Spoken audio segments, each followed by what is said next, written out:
Alhamdulillah bisa bertemu dengan Habib langsung saja karena menyikat waktu. Yang ini saya tanyakan Bib, seperti yang Habib jelaskan di awal mengenai tahun Masehi itu terhitung dari setelah lahirnya Nabi Isa.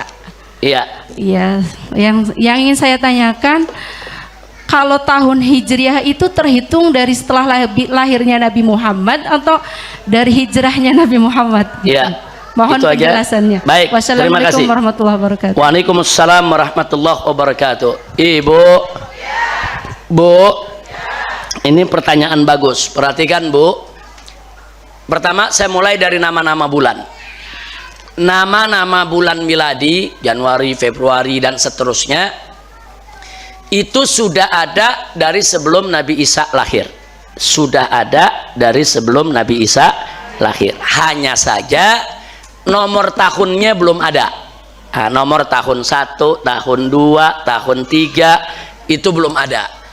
Nah, kemudian di mana di Eropa sana para tokoh agama Nasrani mulai membuat tahun miladi dihitung dari tahun awal kelahiran Nabi Isa. Jadi tahun kelahiran Nabi Isa itu ditandai sebagai tahun 1 miladiyah. Sekarang sudah tahun 2022. Berarti dari zaman Nabi Isa sampai sekarang kalau ngitung lewat tahun ini sudah 2000 tahun lebih. Jelas Ibu ya? Itu untuk yang miladiyah. Nah, sekarang untuk yang hijriyah, nama bulannya Muharram, Safar dan seterusnya sudah ada dari sebelum Nabi lahir. Dari sebelum Nabi lahir nama bulannya sudah ada, tapi tahunnya dulu dihitung sesuai ada kejadian. Oh, waktu Nabi dilahirkan ada kejadian pasukan gajah nyerang Mekah, mau merubuhkan Ka'bah, maka tahun itu disebut tahun gajah pertama. Besoknya tahun 2 gajah, lusanya tahun 3 gajah dan seterusnya. Jadi dulu tahun di situ ditandakan dengan peristiwa besar. Nah, akhirnya di zaman Sayyidina Umar Ibn Khattab radhiyallahu taala anhu, Sayyidina Umar ngajak musyawarah sahabat. Nah, kita perlu buat tahun ini, mulai dari kapan? Nah, jadi kata Sayyidina Umar, kalau waktu penyerangan Mekah dengan pasukan gajah itu peristiwa besar, peristiwa kelahiran Nabi juga peristiwa besar. Nah, makanya mau pakai tahun yang mana dimulainya? Ada sahabat yang mengusulkan di mana Nabi lahir itu tahun 1 Hijriah. Ada lagi yang mengusulkan di saat Nabi diangkat menjadi Rasul.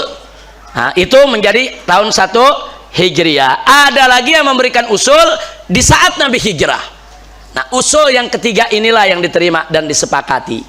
Jadi tahun 1 Hijriah itu dihitung dari awal hijrahnya Nabi Muhammad Sallallahu Alaihi Wasallam dari Mekah ke Madinah. Jadi jelas Bu ya. Lalu sebelum itu apa? Sebelum itu disebut ada tahun gajah, ada tahun bi'sa. Tahun gajah itu dari mulai terjadi penyerangan, dari mulai awal Nabi lahir, tahun awal Nabi lahir disebut tahun gajah sampai tahun ke-40. Nah, begitu tahun 40 Nabi diangkat menjadi Rasul, itu disebut tahun bi'sa, tahun pengangkatan. Nah, kemudian setelah Nabi 12 tahun kemudian hijrah, maka saat itulah tahun 1 Hijriah. Nah, sekarang kita sudah tahun berapa Bu? 1444. Berarti hijrahnya Nabi dari Mekah ke Madinah sudah 1440 tahun. Bu, udah lama Bu ya? Tapi syariatnya masih tetap kita kenal. Alhamdulillah, namanya tetap harum sampai saat ini dan sampai kiamat. Alhamdulillah. Jadi jelas itu jawabannya soal tahun miladi dan tahun hijri. Makanya disebut tahun hijriyah. Kenapa disebut tahun hijriyah? Karena awal hijrah dijadikan penanda tahun yang pertama.